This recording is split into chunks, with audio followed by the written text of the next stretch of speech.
सभी भाइयों को मेरा सलाम और जय भीम। मैं खुद एक हिसाब से जाटव हूँ, क्योंकि संविधान जो है डॉक्टर अंबेडकर ने हमारे लिए भी लिखा था, और डॉक्टर अंबेडकर से मैं 45 साल से प्यार करता हूँ। जब मेरी उम्र 17 साल की थी, जब से उनसे प्यार करता हूँ, डॉक्टर अंबेडकर से, कि हमें जो लूटा हमारे अपनों ने लूटा।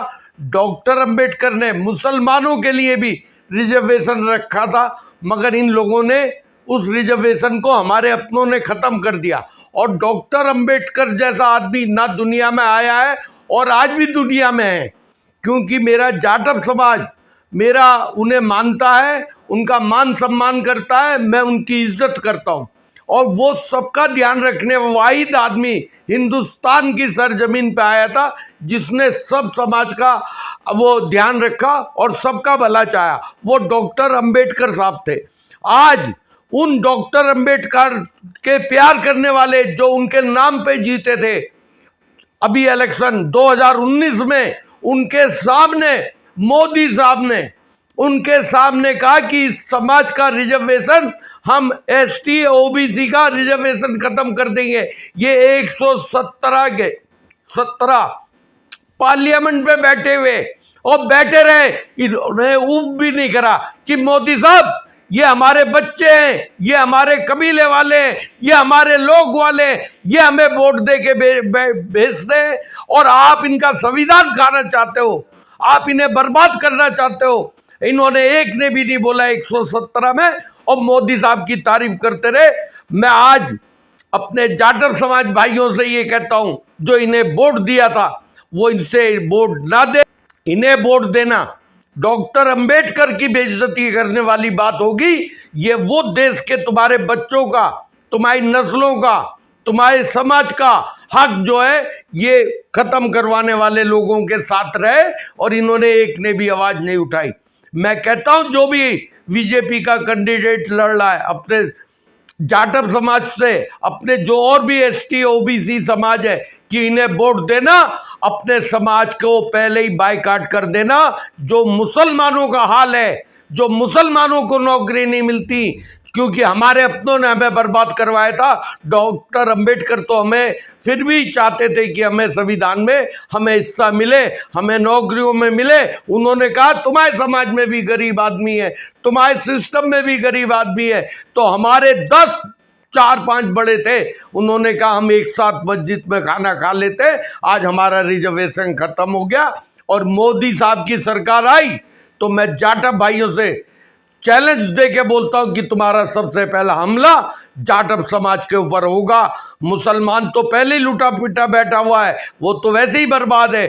मगर मैं बता रहा हूं, आप सबसे आंखें खोलना चाहता हूं कि 117 को ध्यान रखिए।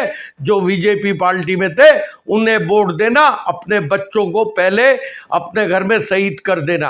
आपने नीले रंग का शर्ट पहना है, आज जो है बहुत नीले रंग का जो लोग झंडा लहरा रहे हैं, इससे क्या संदेश देना चाहते हैं लोग? मैं खुद जाटव समाज से प्यार करता हूं, और जाटव समाज हमारा ऐसा है, अगर ये हिंदुस्तान में राहुल भैया के साथ आ जाए तो मैं बताता हूं कि इनका हक भी मिलेगा और मुसलमानों का हक भी मिलेगा। हमारा भी काउंटिंग होगी, और इनकी जो पहले था इनका 22.5% रिजर्वेशन, वो आज इनकी जो पॉपुलेशन बढ़ी है उसमें 35% इनका हो जाएगा। क्योंकि राहुल भैया ने आम मार्केट में बोला है कि जिसका जितना हिस्सेदारी होगी उतनी उसकी साझेदारी होगी। ये राहुल भैया का वो है। क्या 2024 में अगर इंडिया गठबंधन की सरकार बनती है, राहुल गांधी प्रधानमंत्री बनते हैं, पूरे देश में क्या ये कास्ट सेंसस होगा? जी, राहुल भैया ने बोला है, और राहुल भैया ने आज तक, मैं बता रहा हूं उनके समाज की बात, हिंदुस्तान में जो भी चीजें बनी हुई हैं, मोदी साहब एक चीज बता दें क्या बनवाई है। एक आइटम हिंदुस्तान में गरीब बच्चों के लिए क्या, जाटव बहनों के लिए क्या, जाटव भाइयों के लिए। और एक और बात बताता हूं राहुल भैया की, मेरी बहनों को अगर 24 में मेरे राहुल भैया बन गए तो 24 में 50% मेरी बहनों को हक मिल जाएगा और उनकी वाह वाह हो जाएगी। लेकिन कल प्रधानमंत्री जी ने अपने भाषण में कहा कि देश का संविधान कोई भी नहीं बदल सकता, खुद अंबेडकर साहब भी आ जाए तो देश का संविधान नहीं बदलेगा। तो ऐसे में आप जो ये कह रहे हैं कि रिजर्वेशन खत्म हो जाएगा जैसी बातों का क्या औचित्य है? मोदी साहब की बात पे तो आप मुझसे ज़्यादा जानती मेरी बहन। उन्होंने जितने भी वायदे करे, एक वायदा उन्होंने पूरा करा। उन्होंने वो बोलते हैं जो करते नहीं है। 15 लाख रुपए दिए, बहनों का रिजर्वेशन 29 में करेंगे, और हम कहते हैं कि हम 50% अपनी बहनों को हर जगह हिस्सा देंगे। और मेरा बस चला तो बहनों के लिए मैं राहुल भैया से अपील करूंगा कि बहनों को 55% हिस्सा दो, क्योंकि मेरी बहनें और मेरी बेटी है ईमानदार होती है, चाहे वो किसी भी समाज की हो। प्रधानमंत्री जी कहते हैं कि 40 करोड़ की जनता मेरा परिवार है और मोदी की गारंटी पे विश्वास करते हैं लोग। तो आप लोग दलितों में और स्वर्ण हिंदुओं को बांटने की कोशिश कर रहे हैं कास्ट सेंसस के नाम पे, आप इसको कैसे देखते हैं? मोदी साहब ने, जिसने, मैं क्या बताऊं, उसकी जीती जाती जागती बात है कि उसकी बीवी उसके घर में नहीं, और कौन उसके घर में होगा यार? जो अपनी बीवी का नहीं हो सका वो तुम्हारा क्या होगा? वो सिर्फ गुजरात वालों का है और किसी का नहीं है। जो 19 आदमी है गुजरात में भी, ओनली जो 19-20 आदमी है उनका है, और वो किसी का सगा नहीं है। तुम्हारे ऊपर भी जो मेरी बहन आप ये बात कर रही हो, तुम्हारा हिस्सा भी उसने मार रखा है। और हमारी सरकार अगर आ गई तो राहुल भैया से मैं अपील करूंगा कि बहनों को सरकारी महकमों में लाए और उन्हें 55%। राहुल गांधी पर उनका आरोप है कि वो जातियों में बांट रहे हैं हिंदू समाज को। जातियों में नहीं बांट रहे, मुसलमानों का हक भी तो मार खा रखा है। हमारे अपने समझ ने खिलवाया हमारा हक। वो तो कहते हैं जिसकी जितनी साझेदारी उतनी उसकी हिस्सेदारी। आज मेरा जाटव समाज पॉपुलेशन में 35% हो गया। अगर उसका 35% रिजर्वेशन होगा तो मैं मिठाई बांटूंगा। सर, लग रहा है कि ये नीला शर्ट पहन लेने से बहुजन समाज आपके साथ आ जाएगा? नहीं नहीं, नीला शर्ट, मैं उनकी इज्जत करता हूं डॉक्टर अंबेडकर की, क्योंकि वो नीले रंग का सूट और नीली शर्ट पहनते थे। और डॉक्टर अंबेडकर जैसा आदमी वो दुनिया में आज भी है, मैं कहूँगा, क्योंकि ऐसे आदमी दुनिया से जाते नहीं, दुनिया में रहते हैं। और वो आज भी उनकी इसीलिए इज्जत है। और नीली शर्ट पहनना कि मैं भी जाटव समाज से गिनती होती है। मैं जाटव हूँ मुस्लिम समाज का, क्योंकि मुस्लिम समाज ने उन लोगों को जाटव बनाया है जो उनके वहाँ काम करने वाले लोग थे, जो अपनी फनकारी का काम करते थे। और पसमंदा उन्हें कहा जो दर्जी का काम करते थे, जो सिलाई का काम करते थे। तो मैं भी उसी समाज से हूँ, मैं मुस्लिम समाज का जाटव हूँ।